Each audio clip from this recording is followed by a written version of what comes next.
안녕하십니까, 베테랑TV입니다. 오늘은 6번째 시간이죠. 민방위보험법 가장 시험 문제가 거의 100% 나오죠. 보상과 관련된 내용을 제가 요점 정리를 좀 해드리겠습니다. 요점 정리라고 하기에는 좀 그렇고요. 뭐라고 그래야 되나, 늘상 말씀을 드리지만은 가장 많이 실수하고 또 공부를 해본 저로서 끝까지 저를 괴롭혔던 5초 내에 진위 여부를 파악을 해야 되는 시험장 여건 속에서 가장 나를 괴롭혔던 그러한 핵심 키워드 위주로 말씀을 드리겠습니다. 27조 보겠습니다. 27조는 직장 보장이에요. 뭐 특별한 거 없어요. 여기는 그냥 벌칙만 좀 주의하시면 돼요. 그죠? 하나하나 벌고. 그리고 28조 보겠습니다. 이제 28조가 이제 보상인데, 보상이라는 개념에 대해서 다시 한번 좀 말씀을 드릴게요. 이게 어떻게 전부 비자, 민방위, 뭐 재난도 마찬가지예요. 재난 나중에, 근데 그거는 약간 좀 비교하기에는 좀 그래가지고 제가 항상 그 세 가지, 재난을 제외한 세 가지 가지고 제가 왔다 갔다 하지만 비교를 하지만 재난도 약간 일부 그런 면이 좀 없지 않아 있습니다. 근데 그거는 다시 별도로 하시는 게 좋아요. 어쨌든 보상은 이런 개념입니다. 다시 한번 말씀드릴게요.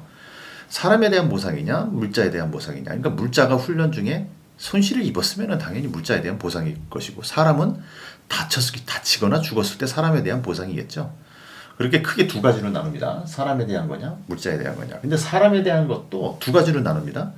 보상금, 일시로 보상금을 주는 것이냐, 또 두 번째는 치료를 해주는 것이냐. 치료도 마찬가지로 보상 아닙니까? 치료 절차, 그 다음에 치료하는 에 따라 가지고 병원비 지급, 이런 보상. 예. 그러니까 보상을 잘 헷갈려 버리면 안 돼. 일시 보상이냐, 그 다음에 치료에 대한 보상이냐, 물자는 저거냐. 물자는 아시겠지만은 물자 보상의 가장 키포인트는 뭐예요? 비자법이겠죠. 왜냐하면은 비상 대비 자원관리법이지 않습니까? 자원관리법. 예. 그러다 보니까는 물자 보상에 대해서는 비자법이 잘 나타나 있는 거고요.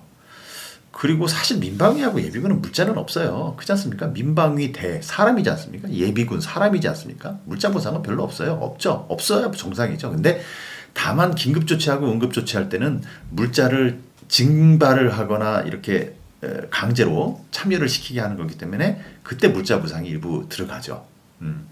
그러나 민방위하고 예비군은 대부분은 사람 보상이 주로 기술되어 있고, 물자 보상이 없는 건 아니지만 응급조치와 긴급조치의 한정에서만 물자 보상이 있는 거고요. 비자법은 대신 물자 보상이 추가되는 거예요. 자, 보세요. 29조는 그러면은 법 29조는 뭐에 해당되는 거냐면 요거에 해당되는 거죠. 요거에 해당 치료와 관련된 보상이 이제 29조에 나와 있는 내용이 되겠습니다. 그리고 물론 28조에 대한 것은 이제 뭡니까? 요거에 대한 것이 나와 있지만 사람에 대한 보상이 나와 있습니다. 그다음에 30조는 이제 실비에 해당되는 내용이고요. 이 보상에 대해서 제가 민방위하고 예비군을 가장 이게 헷갈려요. 왜냐하면 아까 말씀드렸듯이 비자법은 물자에 대한 걸 주로 하기 때문에 헷갈리진 않고, 재난법은 좀 별도로 공부를 해야 될 필요가 있기 때문에 약간 좀 틀리기 때문에, 그러니까 약간 틀리다는 얘기가 뭐냐면 시험장에서 5초 내 진위 여부를 가릴 때 재난법은 그렇게 머릿속에서 충돌이 안 온다는 거예요. 그런데 민방위하고 예비군만 그렇게 머릿속에 충돌이 많이 옵니다. 그러니까 요거 두 개를 비교하는 것이 상당히 핵심입니다. 자, 보시게 되면 첫 번째 일시 보상에 대한 거는 요거예요. 요거 일시 보상에 대한 거. 치료의 보상에 대한 것은 바로 여기 두 번째에 있는 것을 제가 나왔습니다. 자, 일시 보상에 대한 거는 재해 보상금과 휴업 보상금으로 나눕니다. 재해 보상금과 휴업 보상금. 재해 보상금은 무엇이냐면은 장애를 입거나 사망했을 때, 휴업 보상금은 글자 그대로 이로 인해 가지고 이제 휴업을 했을 때 그에 대한 보상이죠. 민방위하고 예비군에도 각각 그런 것이 기술이 돼 있어요. 기본적으로 아웃라인만 잡고 한번 가보자 이거예요. 그리고 세부적인 내용은 여러분들 각자 공부를 하시는 겁니다. 민방위는 거기에 뭐가 있냐면은 민방위법을 적용하도록 되어 있습니다. 거기에 민방위법을 적용한다 이런 내용은 없어요.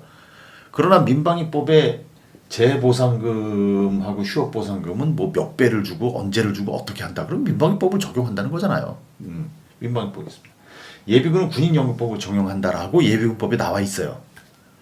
그러면서 이건 이게 다라는 게 이 가로 안에 있는 거는 이게 전부 개념은 아닙니다. 그냥 그 중에 좀 헷갈리는 개념 내용을 그냥 적어 놓은 거예요. 키워드. 사망일 경우는 뭐 36배. 일단 36배 외워보세요. 예. 전역 당시에 계급 군인연금 적용한다. 그죠? 그 다음에 휴업보상금은 민방위는 100분의 60, 예비군은 100분의 80이에요. 저게 뭔 말인지 일단 그렇게 외워보세요. 뭐 좀 복잡합니다. 100분의 60이면 뭐에 뭐 무슨 일수에 뭐 100분의 근데 아시다시피 5초 내의 진위 여부를 판단하기 때문에 시험 문제도 그러한 내용을 계산 문제를 복잡하게 낼 수가 없어요. 다만 여기 60이냐 80이냐 가지고 헷갈려 버리니까 요거만 알면 돼요, 사실은. 그때 제가 그랬죠. 민방위는 주로 육자가 많이 나온다고. 예. 100분의 60. 즉 휴업보상금은 민방위는 어찌됐든 뭐가 뭔지 모르겠지만 100분의 60이고 예비군은 뭐가 뭔지 모르겠지만 일단 100분의 80이에요. 휴업보상금이. 예. 재보상은 민방위법을 적용한다. 그러니까 민방위법에 그러한 내용이 상세하게 나와 있겠죠. 예. 여기 군인연금법을 적용한다. 그러니까 뭐 그렇게 상세하게 나와 있진 않아요. 예. 군인연금법을 적용한다. 그래서 뭐뭐는 뭐다. 몇 줄만 나와 있다는 거죠. 이 개념을 일단 머릿속에 넣어두세요. 예. 민방위는 재보상금에 대해서 상세하게 설명을 할 것이다. 그죠? 예비군은 군인연금법을 적용한다. 대략 그 정도 내용이다. 자, 그러면 이제 절차가 있어야 될 거 아니에요. 절차가 어떻게 규정이 돼 있냐? 재해보상금에 대한 절차는 민방위법에는 있지만 휴업보상금에 대한 절차는 없어요. 예비군 같은 경우에는 재해보상금에 대한 절차는 없지만 휴업보상금에 대한 절차는 잘 기술이 되어 있습니다. 개념만 알고 가세요. 왜 그럴까? 재해보상금에 대한 절차는 여기 나와 있듯이 민방위법을 적용한다 그러니까 절차까지 상세하게 나와 있다는 얘기잖아요. 그죠? 휴업보상금에 대한 절차는 뭐 누가 이렇게 100분의 60이다라고만 되어 있지 누가 받아서 누가 어떻게 주고 그것을 누가 승인을 받아서 이런 건 없어요.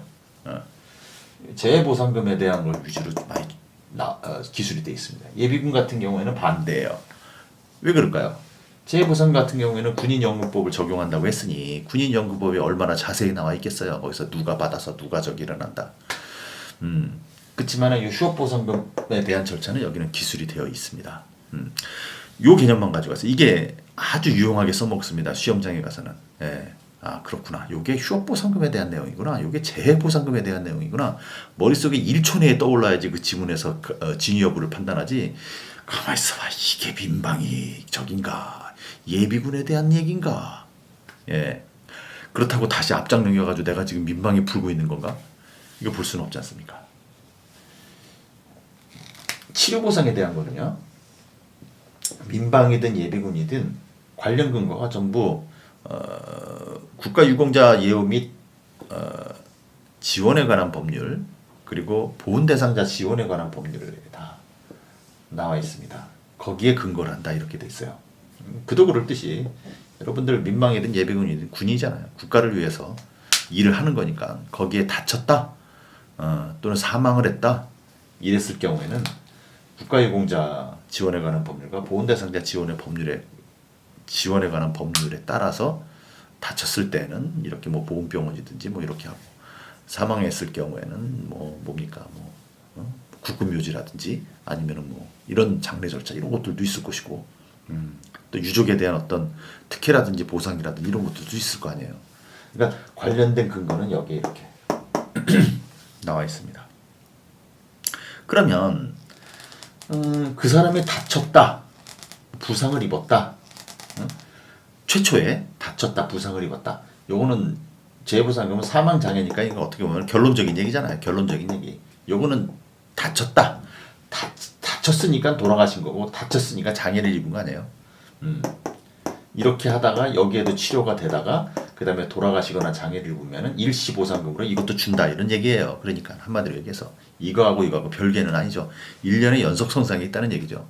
연속손상이죠. 다쳤으니까 돌아가시는 거고 다쳤으니까 장애를 입는 거죠. 돌아가셨으니까 다친 게 아니잖아요. 그죠? 그러니까 최초에 여기를 하고 그 다음 위로 올라가는 거죠.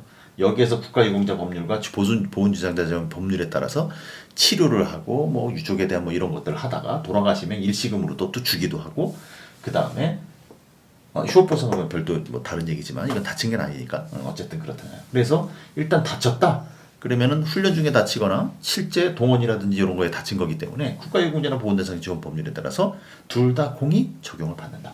그런데 민방위법에는 왠진 모르겠지만 이유도 저도 모르겠어요. 약간 부상자의 치료 절차만 간략하게 기술이 돼 있어요. 치료에 대한 거는. 예. 민방위는 치료에 대한 절차, 그러니까 뭐 보고를 누가 받고 뭐 하고 이런 것들을 세부적으로 그렇게 기술이 안 돼 있어요. 물론 저쪽 뭐 세부 뭡니까 시행 규칙이라든지 아니면은 민방위에 관한 어떤 세부 직무 실무 지침서에는 기술이 되어 있겠죠. 우리는 시험 범위에 한정돼서 우리가 공부를 하는 거기 때문에 법령 시험 범위에 어떻게 기술됐느냐를 알아야 된다는 겁니다. 그래야 5초 내의 진위를 파악할 수 있다는 겁니다. 예비군은 보상 대상자가 어떤 사람이냐 선정 절차, 다친 사람이 누구지, 실제 꾀병인지 아닌지 알아야 될 거 아니에요. 그죠? 그러면 치료 어떻게 할 것이냐, 그 치료비는 어떻게 줄 것이냐, 아주 상세하게 기록되어 있다는 겁니다. 그죠? 여기서 포인트를 보세요. 그럼 무엇을 공부를 해야 되느냐? 예비군은 이거 정말 꼼꼼하게 봐야 되겠죠. 그죠? 특히 치료에 관련된 거. 예. 그 다음에 민방위는 치료에 관련된 거는 아주 간략하게 나옵니다. 예. 나중에 공부를 하고 시험 문제가 하게 되면 이게 완전히 혼동돼 버려요. 이게 두 개 혼동되고 5초 내에 이렇게 들어가 버리는. 그래서 이렇다라는 것을 계략적인 내용을 잡으시고 그 다음에 세부적인 내용을 한번 쭉 보십시오. 자, 요거 왜 그런지 제가 간략하게 말씀드려서 순서는 뭐다. 그 다음에 얘는 이 뭘 적용받는다, 뭘 적용받는다. 요거만 알아도 30%는 조문 공부하는데 먹고 들어갑니다. 예, 제가 이렇게 중요하고 복잡하고 시험에 100% 나오는 그런 내용임에도 불구하고 짧게 이렇게 설명을 하는 이유는 뭐 유튜브에 짧은 어떤 그런 영상이라는 특성이 있는 이유도 있지만 전체적으로 이런 것을 할 때 이제 숲을 봐야 될 필요가 있더라고요. 저도 공부를 하면서 그걸 많이 느꼈습니다. 이게 이런 복잡한 것일수록 숲을 먼저 보고 그 다음에 나무를 봐야지 처음서부터 나무를 보기 시작하면은 이거 공부할 때는 고개를 끄덕끄덕거리죠. 이 파트 공부할 때는. 근데 시간이 지나면서 다음 파트 공부하고 재난법 들어가고 하게 되면은 이거 완전히 뒤죽박죽이 돼버리고 비빔밥이 돼버려가지고 이게 여긴가 이게 몰라버립니다. 그래서 제가 간략한 계략적인 내용만 먼저 말씀을 드린다는 것을 말씀을 드리겠습니다. 자, 오늘은 여기 나왔고요. 이제 다음 시간에는 이제 실비 변상하고 그 다음에 이제 조금 좀 복잡하죠. 민방위의 이제 응급조치 나옵니다. 응급조치가 나오면은 거기에 뭐가 나오겠죠? 이제 물자보상금 나오겠죠. 응급조치하고 나오니까. 그다음에 예비군 들어갈 때는 긴급조치에 나오겠죠. 그래서 들어가겠습니다. 수고하셨습니다.